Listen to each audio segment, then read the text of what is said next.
Salvi's Search for the Universe, Chapter 18, Part 2.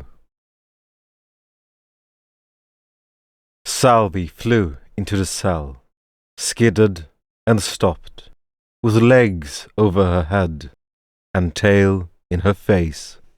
They flopped to the ground. She shook her head. Peter snatched her, pulled her in, fever in his eyes. "What happened? What did it do to you?" he asked, shaking her, gripping her tight. He was next. Oh God, he was next. "Stop, shake!" She slapped him away. "Do nothing. Just ask question." She dusted herself off. "Bring Salvi's scary room. Not used, though." She proceeded to mime the different instruments she had seen. Their descriptions sent shivers down his spine, and worst of them were all the instruments whose purpose he didn't know. What did you—" He paused, licked his lips, suddenly aware. The man with the inhuman white eyes had left, but the place was still crawling with guards. He lowered his voice. What did you tell them to avoid getting tortured?" Salvi crossed her arms and turned her nose. "Salvi not tell." "What? Why not? We're in this together, ain't we? Is there anything you know? You need to tell me." She turned her nose the other way. "Is this about what you're going to do at the university?" Oh, she had forgotten she told him that. "No." She lied. He stared at her. "You're a terrible liar. You obviously know something. What did Duke Rondo want with the pendant you were carrying?" He grabbed her by the shoulders. "Why are you so important to them?" "Salvi not know. Scary human just follow Salvi. Follow Salvi Luhorn. Follow Salvi Gribak. Follow Salvi Panas." She threw her arms up. "Salvi do nothing wrong. Now humans steal Salvi shiny. Salvi start hate humans." She puffed. Peter's hands slid down her shoulders and to his sides. He didn't have the strength. He slithered into the corner and hugged his knees. What do you even do in situations like this? All you could do was sit and think. It was impossible to keep his mind off what was to come. Even someone as insignificant as him couldn't be allowed to live after seeing something like this. Rondo wouldn't allow it. He was living on borrowed time, waiting for the final blow, like some barnyard fowl. Likely the only reason they were keeping him alive was so they could torture him, and double vertify whatever they managed to torture out of Manakel. Salvi was screaming something through the bars. The guards would probably come to shut her up soon. It didn't matter. He considered tearing his clothes to ribbons and choking himself to death.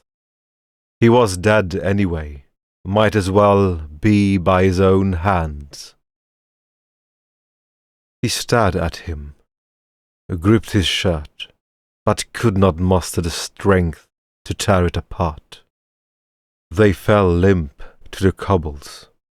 Was he that weak? Or was his desire to live that strong? Do nothing wrong. Salvi repeated for the 7th time. She was out of breath. She filled her chest. Let Salvi. Oh, for the love of all that's holy, shut up! Came the bodiless voice, high and whiny, as if steeped in a constant state of disgust, and absolutely unwarranted levels of self-confidence. Brandlcoff! Salvi shouted in shock. Oh, yes. Pleased to meet you as well. I wish I could say I was surprised to see you, but I can't see you, and I'm not all that pleased either. He sneered. Why, Brandlcoff here? Oh, to see the sights. Have a fantastic tour of the torture chamber. It's because they true been here, you overgrown lizard. The volume made Salvi wince. On my way out of that quaint little town, some bedsheet rejects ambushed me looking like they finished raiding the nearest nunnery's lingerie. Thought they were robbers, but oh no. They loaded me on a wagon, ruined my brand new costume, gave me nothing to eat and dragged me all the way here. I'm pretty sure it's your fault. What? She barked. How Salvi's fault? Oh, wherever could have I gotten that impression? Maybe it was when they were bloody torturing me and demanding to know everything about a certain kobold that I was travelling with.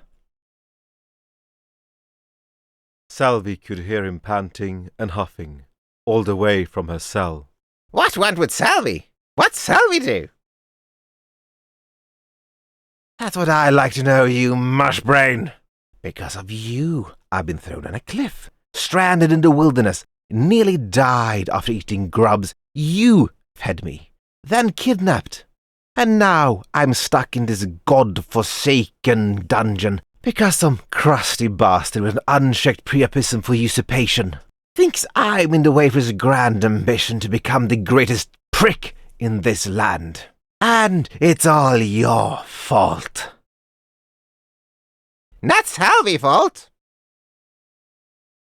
How isn't it your fault? I'm probably 2 inches taller after they pulled me apart on that infernal rack. Until I was forced to tell them that the Canehorns hired you to steal some gaudy bauble from the Pharaohs. Something I happened to recall you wearing when you forced me to smuggle you outside the city gates that were mysteriously closed off. Salvi do nothing. She insisted. Salvi! She stopped, staring up as if she could catch the elusive thought with her eyes, as it leaked from her skull. Innocent? Peter added. Innocent! Salvi innocent! Innocent? Innocent! If we get out of here alive, I swear I'll bloody strangle you with my lutestrings. Salvi do nothing. Oh! He swooned. You! Hi! Came a rumbling voice. That'll be enough of that. You hear me? The guard rounded a corner, with a cudgel in his massive arms, and stared Salvi down.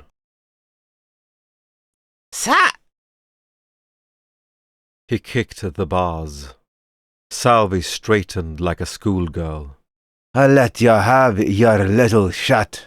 If I hear anything else after you, I'll come in there and shut your mouth for you. And you won't like that now, would ya?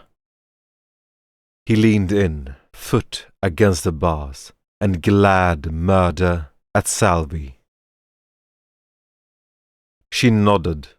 She could tell the difference between an empty threat and this one that said she would be thankful for every second he wasn't making good on it.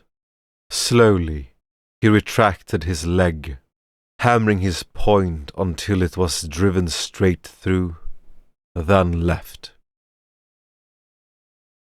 Salvi trudged to the corner and sat opposite to Peter, mimicking his posture, and rested her chin on her knees.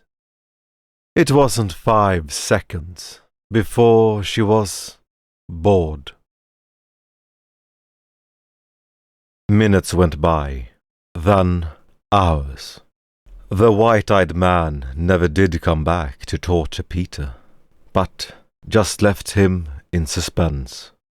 Days passed, sleeping on cold stone, to wake up to 3 walls and the bars.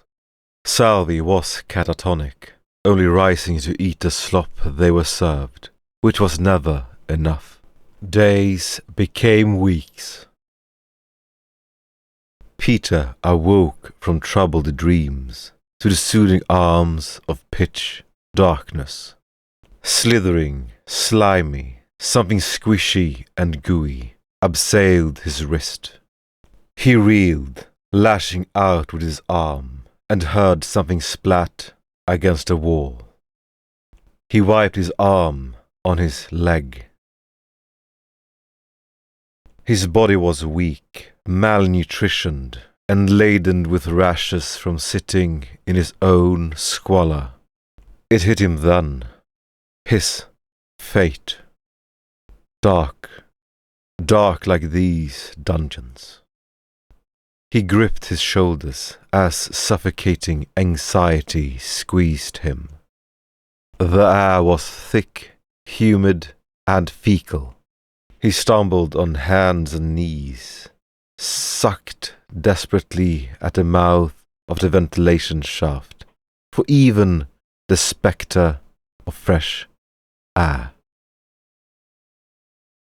He tried to calm himself. He stared up at the precipice, the dark abyss, the vast expanse of nothingness. He was on the edge of sanity, poised to stumble and fall. He reeled himself back to reality, to the churning stench of the fermenting chamber pot that had not been replaced in the whole 3 weeks yet. Something boiled within. Something broke. Anxiety washed away by a wave of rage and hatred that clicked his fingers and ground his jaws. Then he pushed through the coldness beyond. He groped through the darkness, gripping the first scaly appendage he could get his hands on. It turned out to be her tail, as he travelled up its length, over her buttocks and up her spine to find her head and shoulders. He shook her once, then again. She was sleeping soundly, and only squeaked and rolled over. He seized her by both shoulders and shook her until her head flopped back and forth. "Salvi!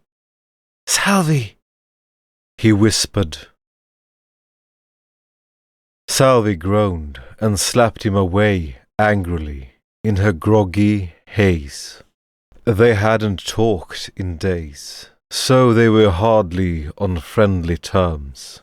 She grazed his arms with her claws. He had to make sure it wasn't bleeding. "Leave Salvi alone," she moaned. "Salvi." His voice was cold and deliberate. "We're in this together, ain't we?" Salvi let out an annoyed noise and tried to go back to sleep. Peter didn't let her. Are we in this together? He asked again. She ignored him. She seemed to think all her problems would be solved if she just waited long enough. They aren't going to let us out of here alive. Haven't you seen how they're treating us? We won't last another month like this. If the disease doesn't get to us, starvation will. Yeah. She scratched at him. He swiped back in the darkness until he caught her wrist and pinned her down. Don't you want to get out of here? He asked, calm and serene. If we wait any longer, we'll be too weak to do anything. It needs to be now. I've already got something in my mind, but I'll need your help. Salvi want out. She admitted. Salvi help human. Great. He let go of her wrists and was already tearing strips from his clothes in the darkness. First, they let you keep all that jewelry. Give it to me. No, She said without hesitation. And though he couldn't see anything, he had a feeling she had backed into the corner, clutching herself. Are they really worth more than your life? His hoarse whimper was as loud as he could get away with. Are you saving them so you can dress up your corpse? Just give them to me. If we make it out of this, I'll buy you twice as many. You have my word. Slowly, Salvi relaxed. human not lie. I give you my word, didn't I? One by one, she slipped the rings and jewelry off her fingers and hated every second of it. She dropped them into Peter's hands, who was already putting them into the center of some kind of homemade cloth ball. He bound it tight. It was difficult to do in the dark, but he needed to finish it before the gods were awake. Salvi leaned in. He was beginning to suspect that she could actually see in this darkness. Here. He slid over some strips of cloth. You can see in the dark, can't you? Try to weave these together like this. He tried his best to demonstrate in the dark. Salvi started to do something, but he would need to wait until he could tell if it was good or bad, or even what he had asked. Here's what we're going to do. Brown's footsteps echoed through the cavernous hallways. His reflection shone in the spotless marble floors. Some would call what he was doing wandering, or even snooping. But he was patrolling. It was important to understand your surroundings. He was simply getting a lay of the land. What if there was an emergency and he needed to find the... Where was he? He looked around. It seemed like some kind of servants' quarters, mixed with storage for spare arms and armor. He glanced left, then right, and slipped inside the nearest door. Just opening and closing the door sent a cloud of dust into the air. The walls were lined with box shelves that extended to the ceiling, each filled with pieces of armor, either damaged or unused. Armor pegs were scattered about the floor, and walking anywhere without causing a racket was pretty much impossible. Cobwebs covered everything like a silk blanket. Interesting. That uniform right there, it looked just like the ones they wore around the basement, which just so happened to be around the entrance to the dungeons. It was an interesting coincidence. He peeked out the door and returned to his walk. These halls were remarkably barren of servants. Likely they were all off doing other things. Every day, more and more nobles were arriving, each with their own retinue of at least a dozen, sometimes as much as 100. It was no wonder the servants were all busy. After passing down some hallways, surprisingly, he ended up at the entrance of the basement, without running into a single person. His eyes glanced over the entrance. He tried to go inside once already. He tried to explain that he needed to question the kobold for the ongoing investigation of infiltration of Farrell's castle. But they would hear nothing of it, and told him, quite rudely, that Parnassus' investigation took precedence over theirs, and that he would need to wait his turn. It rankled him, thinking they could get away with it just because they could.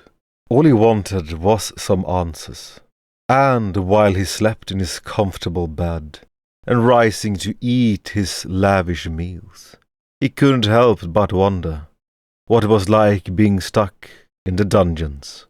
He hoped she wasn't being treated too poorly. He sighed. He walked past the door and let it become a distant memory as he went for another walk around. Perhaps he would petition Tybalt. He was an important heir.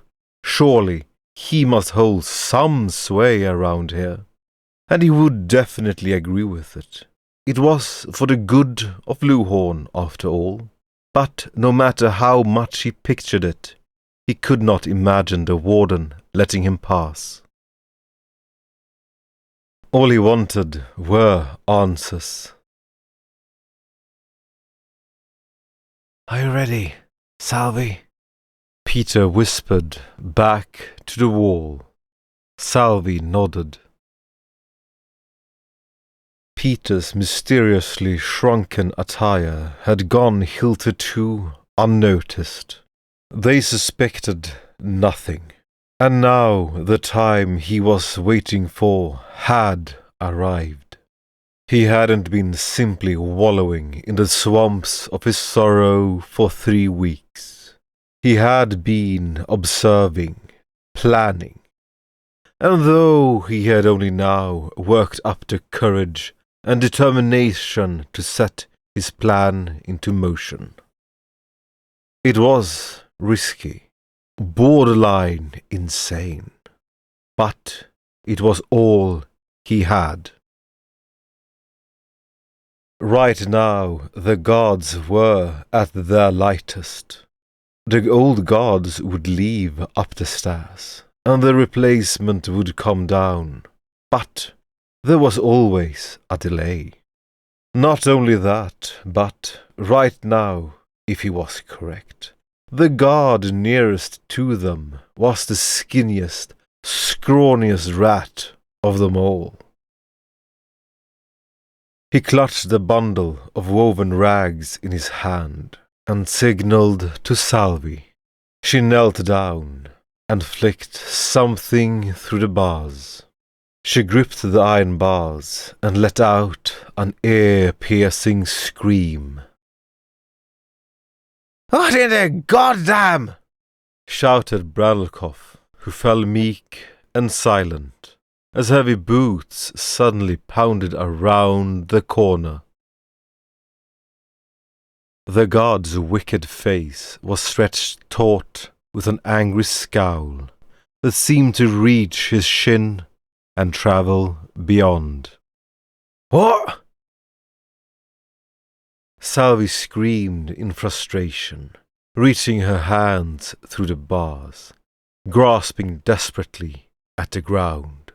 The god growled. Get your hands back in the cage before I cut them off. He unsheathed his blade, drawing it menacingly. Wait, wait, Peter cried out. she's only lost her ring. It's fell outside the bars and she's only trying to get it back. The god looked down to the circle of gleaming yellow beam of the floor. His scowl became a grin.